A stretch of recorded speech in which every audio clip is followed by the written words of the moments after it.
पर वरी जे अन्या टाइम मिलई त कने इन सूरत जी माना में पढ़जण ये सूरत तने नाज़िल थी जने मुझे महबूब अकरम सल्लल्लाहु अलैहि वसल्लम जी दिल ते पार हो सीने मुबारक ते पार हो त अल्लाह से या सूरत नाज़िल करे मुझे महबूब के तसल्ली दी बुजुर्ग फरमाइंदा त कुरान त सॼो शफा कुरान त सॼे में बरकत वा पर बुजुर्गन जो फरमाना जो इन सूरत जो विर्द हमेशा रखंदो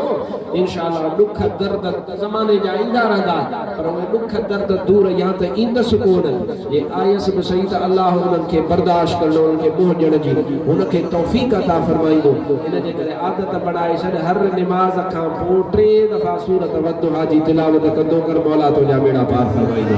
हाणे सलात पढ़ंदो इन जी माना तोखे ॿुधाए थो जो सीनो ठरे त मुस्तफ़ा जो मक़ाम किया सल्लल्लाहु अलैहि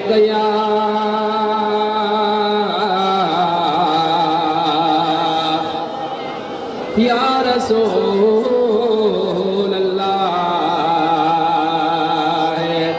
वसल्लम अलैहि या हबीब अल्लाह वरी वरी सल्लल्लाहु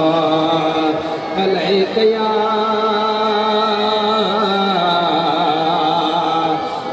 रसूल अल्लाह वसल्लम अलैहि या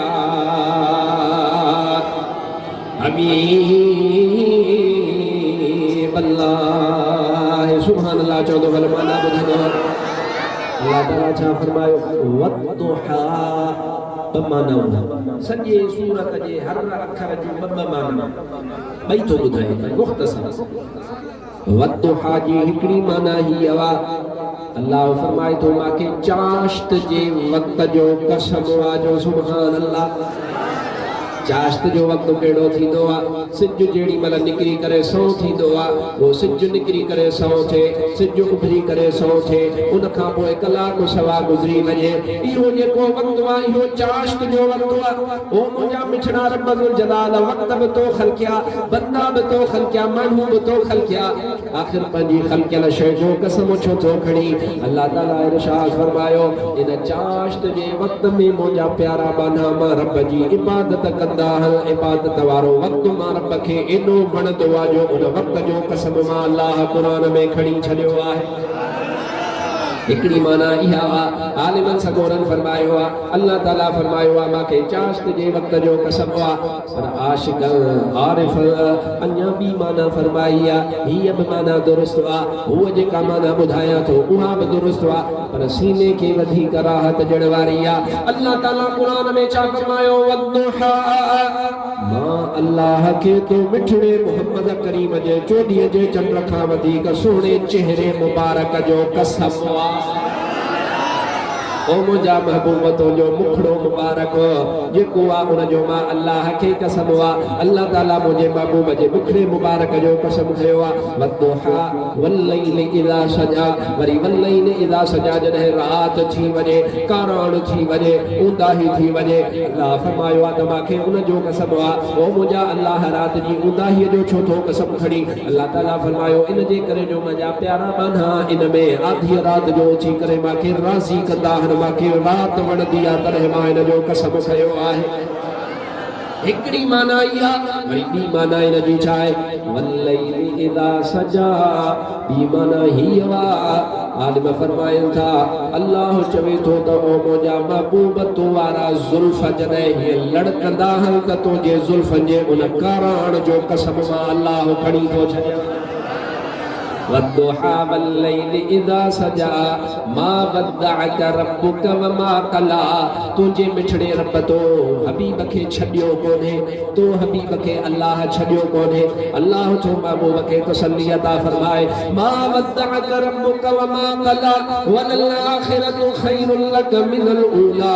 ओ मुंहिंजा महबूब जीअं पोइ तीअं वक़्तु गुज़रंदो मां अल्लाह हर जेको नओं ॾिहाड़ो ईंदो उन में तुंहिंजो शान अञा मथे फरमाईंदो रहंदुसि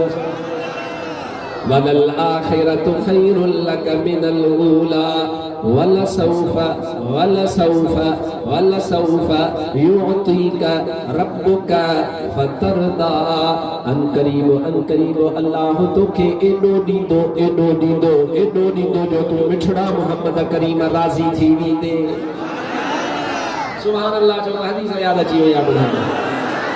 महबूब खां कई सहाबी सवाल कयो, या रसूल अल्लाह तव्हां राज़ी कॾहिं थींदव? अल्लाह जो फरमाए त मां तोखे राज़ी कंदुसि। अनकरीब एडो ॾींदो मां जो तू राज़ी थी वेंदे। या रसूल अल्लाह सल्लल्लाहु अलैहि वसल्लम तव्हां कॾहिं राज़ी थींदव? महबूब छा फरमायो? महबूब फरमायो जेसी तई मुंहिंजो हिकिड़ो बि उम्मती दोज़ख में हूंदो को न राज़ी थींदुसि, सॼी उम्मत जॾहिं जन्नत में हली वेंदी तॾहिं मां राज़ी थी वेंदुसि। कुल जहान चवे,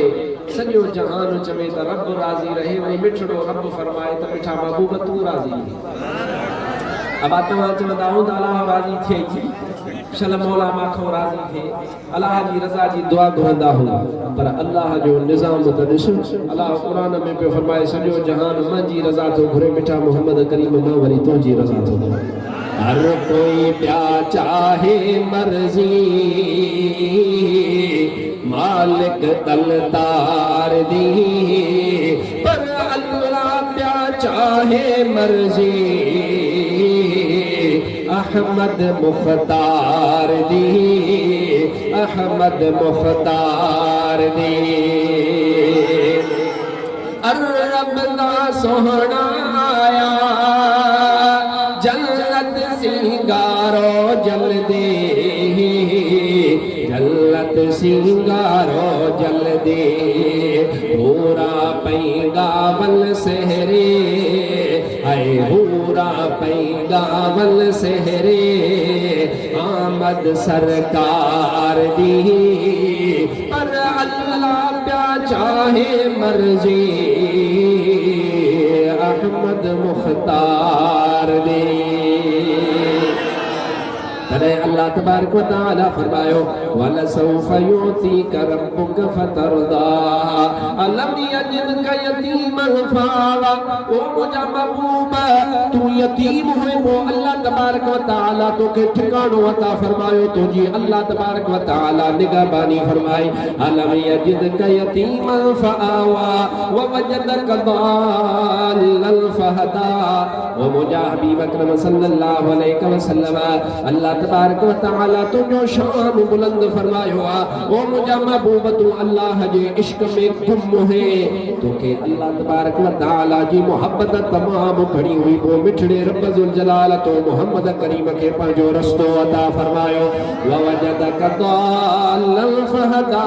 व वजदका आइलन फअगना। ओ मुझा हबीब तुझो हाल मिस्कीनी हो, मां अल्लाह ताला तोखे शाहूकारी अता फरमाई। व वजदका आइलन फअगना फअम्मल यतीम फला तक़हर। ओ मुझा महबूब जेको यतीम हुआ उन यतीम जे मथां सख्ती न फरमाईंदो कर। फअम्मल यतीम फला तक़हर व अम्मा साइल फला तलहर। जेको तो वटि सुवाली अचे उन सुवालीअ खे झिड़क न ॾींदो कर। ओ मुझा हबीब अकरम सल्लल्लाहु अलैहि वसल्लम मां अल्लाह जो फरमाया वा अम्मा बिनिअमति रब्बिका फहद्दिस। जेका अल्लाह तुझे मथां नेमत कई आहे उन नेमत जो चर्चो बयान कंदो कर। सूरत अलम नशरह इन में भी अल्लाह महबूब जी तारीफ़ कई, वद्दुहा में भी अल्लाह महबूब जी तारीफ़ कई। इहा माना वा महमूद जी। अॻिते अल्लाह जे हबीब पाण फरमायो आहे मुंहिंजो नालो अहमद, मुंहिंजो नालो हामिद, मुंहिंजो नालो महमूद आहे। वरी महबूब फरमायो आहे मुंहिंजो नालो आकिब आहे। या रसूल अल्लाह आकिब जी माना छा आहे? मुंहिंजे महबूब फरमायो आहे आकिब उन खे चइबो आहे जंहिंखां पोइ ॿियो को नबी कोन ईंदो आहे। मुंहिंजे मथां अल्लाह नबूवत के खत्म फरमाए छड़ियो। अते मुझे महबूब फरमायो अना हाशिर या रसूल अल्लाह इन जी माना चाहे हबीब अकरम सल्लल्लाहु अलैहि व आलिहि वसल्लम इरशाद फरमायो हाशिर जी माना वा जे जे कदम जे मथा कुल मखलूक के अल्लाह ताला हशर जे दी उठारी दो इन जो मतलब ही हुआ जने क़यामत अल्लाह कायम फरमाई दो क़यामत जेणी वाला कायम थींदी उन क़यामत में अव्वल हर माण्हू जी कब्र खुलंदी अव्वल जे माण्हू जो रोज़ो पाक खुलंदो उहो मदीने वारो मीर अव्वल पंहिंजे रोज़े खां ॿाहिरि ईंदो पोइ उन खां पोइ जेके जन्नतुल बक़ीअ में दफ़न उन्हनि माण्हुनि में अव्वल उहे उथंदा पर इन जो मतलब ही हुआ वाह सैयद आशिक अली शाह तुझो भागो अल्लाह जो हबीब क़यामत जे दिहाड़े अव्वल रोज़े पाक मां उथंदो जन्नतुल बक़ीअ वारा उथंदा उन्हनि में सैयद मोहम्मद आशिक अली शाह केॾो नसीब आहे पर तूं ऐं मां हेॾे ॾेहारे जेॾी महिल महबूब पंहिंजे रोज़े पाक मां ॿाहिरि ईंदो असां दुनिया में महबूब जी नात पढ़ण ते हिरियल आहियूं जेॾी महिल महबूब ॾिसंदासीं असां त महबूब खे ॾिसी करे नात चवंदासीं छा चवंदासीं हशर वेला हूंदा सवेरा यराणा बनीअ में मुहम्मद परे खां सुञाणा हूंदुसि छोटे कारे जो झंडो हथनि में जीअं गुल गुलाबिया सुहिणो गुलनि में तुंहिंजो मुस्तफ़ा पाक पधरो लखनि में जीअं गुल गुलाबिया सुहिणो गुलनि में माता को हिकिड़ो सुवाल पुछां सोचे जवाब ॾिजो जे बुख अञा कान लॻी अथव जे थका अञा न आहियो त मूंखे सुवाल जो जवाब ॾिजो अब तव्हां मां केरु केरु चाहे थो त क़यामत में महबूब मदीने वारे सां गॾु जन्नत में हलां सभु चाहियो पक पर उन जी क़ीमत चुकाइणी पवंदी दुखी ॻाल्हि इन जी क़ीमत ही आवा त महबूब मदीने वारे सां मोहब्बत कुल जहान खां वधीक कंदो कर क़यामत में सोनो गॾु वठी हलंदी हाणे मां बि गॾु चवां थो या नात तव्हां बि गॾु चओ था अॼु कच्चे में मुंहिंजे महबूब जी इन नात जी झूंगार थिए जीअं हे वण क़यामत जे ॾियारे तुंहिंजे लाइ शाहिदी ॾियनि हे वारी शाहिदी ॾे हे टुसड़ शाहिदी ॾे हे दरियाह शाहिदी ॾे हे भितियूं शाहिदी ॾियनि हे लोह शाहिदी ॾियनि त या रसूल अल्लाह तुंहिंजे परवाननि वेही करे कच्चे में तुंहिंजो शान बयानु कयो महबूब इन्हनि परवाननि जी इबारत अथई मुंहिंजो मुस्तफ़ा पाक पधरो लखनि में चओ जीअं बिया सुहिणो गुलनि में चओ मुंहिंजो मुस्तफ़ा पाक पधरो लखनि में जीअं गुल गुलाबिया सुहिणो गुलनि में शुक्र कर महेसर शफ़ादार मिलियो सचो साथ ॾींदड़ो वफ़ादार मिलियो मुंहिंजो महबूब मदीने वारो वफ़ादार आहे या न अम्बड़ छॾई अबो छॾई मिट छॾई माइट छॾई सभई तुंहिंजी लोढ़ लटे वेंदा तोखे कुल्हे ते खणी करे कब्र में पूरे वेंदा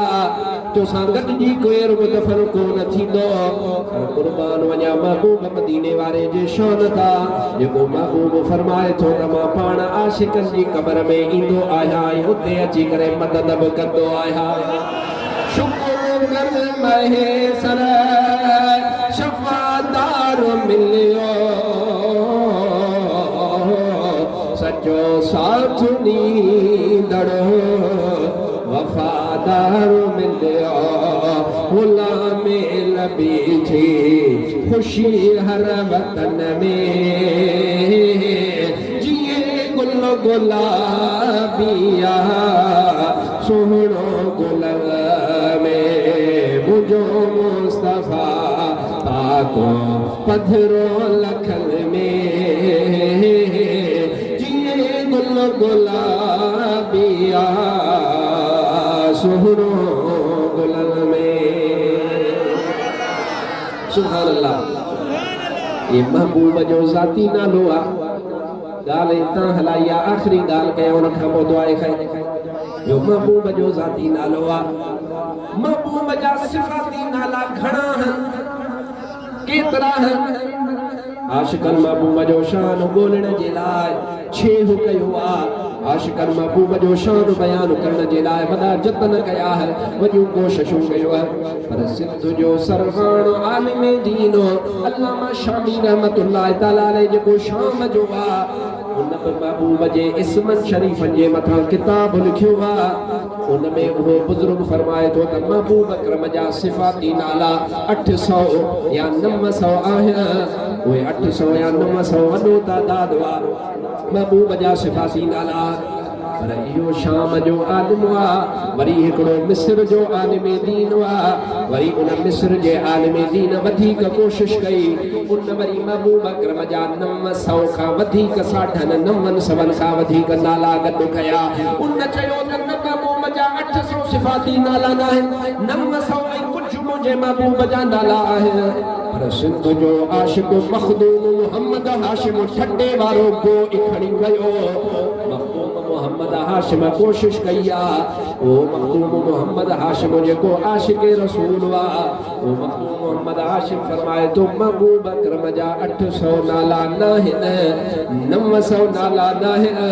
उन सोने मखदूम मोहम्मद हाशिम ठटवी मुंहिंजे महबूब जा 1177 नालनि जे मथां किताब अरबी ज़ुबान में लिखियो आहे।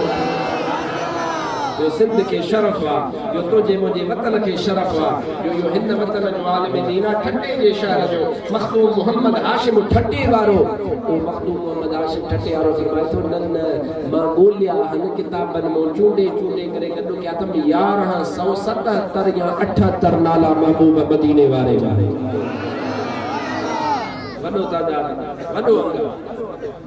अल्लाह इहो ईअं कोन लधो उन जे सीने ते महबूब जी नज़र ही जो सुनो। हज़रत मखदूम मोहम्मद हाशिम ठटवी जॾहिं मदीने पाक वियो त मदीने पाक वञी करे सलाम जो चयईं रोज़े पाक ते अस्सलामु अलैकुम या रसूल अल्लाह। अंदरां रोज़े पाक मां आवाज़ आयो वालेकुम सलाम मोहम्मद हाशिम। पर ओड़ी मन रोज़े पाक ते अकेलो मोहम्मद हाशिम ठटे वारो कोन हो ॿिया बि इन नाले सां बीठा। अंदरां रोज़े मां जेड़ी मन आवाज़ आयो मोहम्मद हाशिम त हर को मोहम्मद हाशिम चए पियो नबी सही मांखे जवाब ॾिनो आहे। वॾी ॻाल्हि आहे न रोज़े में सोनो सरदार जवाब दे हर को चवे पियो त मांखे जवाब ॾिनो आ को चवे पियो त मांखे जवाब ॾिनो आ। सभिनी पाण में सलाह कई आ कि ॿियनि खे रोज़े पाक मां ॿाहिरि मोकिलियो। रुगो जेके मोहम्मद हाशिम जे नाले वारा हो उहे हिकु दफ़ो वरी गॾिजी करे रोज़े पाक ते सलाम कयो। सोनो पाण जवाब ॾेई करे ॿुधाईंदो त मां कहिड़े मोहम्मद हाशिम खे जवाब ॾिनो आ। वरी मोहम्मद हाशिम जे नाले वाला समूरा जणा गॾिजी करे वो यमन जो मोहम्मद हाशिम गॾियो शाम जो मोहम्मद हाशिम गॾियो मिस्र जो मोहम्मद हाशिम गॾियो। ये समूरा मोहम्मद हाशिम 8 ॼणा या 10 ॼणा हुया। उन्हनि समूरनि गॾिजी अची करे महबूब जे रोज़े जे मथां हाज़िरी ॾिनी आहे ऐं हाज़िरी ॾेई करे वरी अची सभिनी चयो आहे अस्सलातु वस्सलामु अलैका या रसूल अल्लाह अस्सलातु वस्सलामु अलैका या हबीब अल्लाह अस्सलातु वस्सलामु अलैका या रहमतल लिल आलमीन। उन अची करे सलातो सलाम पढ़ियो आहे। सलातो सलाम पढ़ण खां पोइ महबूब जे मथां सलाम कयो अस्सलामु अलैका या रसूल अल्लाह। ईअं जो सलाम कयो त रोज़े पाक मां वरी जवाब आयो वालेकुम सलाम मोहम्मद हाशिम ठटे वारा। महबूब मसइले के हल फरमाए छो महबूब अकरम मदीने वारे हर मसइले के हल फरमायो त मां केड़े मोहम्मद हाशिम के जवाब ॾिनो आहे ए इहो मोहम्मद हाशिम तो चए त सोने सरदार जा 1178 नाला ऐं रुगो नाला ईअं कोन हूंदा नाला आहिनि त उन सां गॾो गॾु उन्हनि नालनि जी माना बि मुस्तफ़ा करीम में मौजूद आहे। हबीब अकरम सल्लल्लाहु अलैहि व आलिहि वसल्लम जो इस्म शरीफ वा मुस्तफ़ा करीम जो नालो मुबारक मां इन जे करे चयो त मुहम्मद सब जो सुभान अल्लाह अञा जो सुभान अल्लाह आए नाम मुहम्मद सल्ले अला सुभान अल्लाह सुभान अल्लाह जिसने हमारे दिल को जिला सुभान अल्लाह सुभान अल्लाह सुभान अल्लाह जनो सीनो छड़ियो आगे सुभान अल्लाह कुरान उठा कर देख जरा मालूम तुझे हो जाएगा सुभान अल्लाह जोर से कुरान उठा कर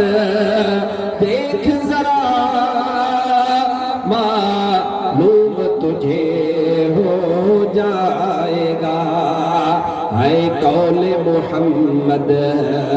कौले खुदा सुभान अल्लाह है कौले मोहम्मद कौले खुदा सुभान अल्लाह अब जो सीनो ठरियो वो सुभान अल्लाह चइजो भले मौला ताला असा के महबूब मदीने वारे जी गुलामी नसीब कया इंशा अल्लाह असा जे नसुलन में भी आ गुलामी रहंदी महबूब असा गॾु जन्नत में हलंदा पर ज़रूरी आ पंहिंजो अक़ीदो मज़बूत रख निभागन खां पाण खे बचाए बद मज़हबन खां पाण खे बचाए जेकॾहिं उन्हनि खां पाण खे बचाईंदे त मौला तुंहिंजा बेड़ा पार फरमाईंदे अल्लाह तबारक व तआला ही जलसो कराईंदड़ इन्हनि जवाननि जो अल्लाह तबारक व तआला खिदमत कबूल करे हर साल असां खे कच्चे में महबूब जो शान ॿुधाईंदा शौकत अली खान उन जा भाइर उन जा अजीज अक़ारिब वालिदैन अल्लाह ताला सभिनी जा बेड़ा पार फरमाए अल्लाह ताला मां मिस्कीन जी हाज़िरी कबूल फरमाए। हाणे हिकिड़ी गुज़ारिश आहे तव्हांजी खिदमत में त ही मथियो महीनो फेबरवरी जो आहे इन फेबरवरी जी 21 तारीख़ आचर जो ॾींहुं सुबुह जो 7 बजे खां ॿेपहरी ताईं शाहपुर चाकर में हज़रत सोने शेरे मुस्तफ़ा जो उर्स शरीफ़ आहे। अब दावत थो ॾियांव क़बूल आहे अब दावत तव्हांखे मां मिस्कीन ॾिनी आहे 21 फेबरवरी आचर जो ॾींहुं सुबुह जो 7 बजे खां ॿेपहरी 2:30 बजे ॿेपहरी जी निमाज़ पढ़ाए आलिम सगोर ईंदा दरवेश ईंदा अल्लाह ताला मां मिस्कीन जी हाज़िरी क़बूल फरमाए। वमा तौफ़ीक़ी इल्ला बिल्लाह व आख़िरु दावाना अनिल हम्दुलिल्लाह।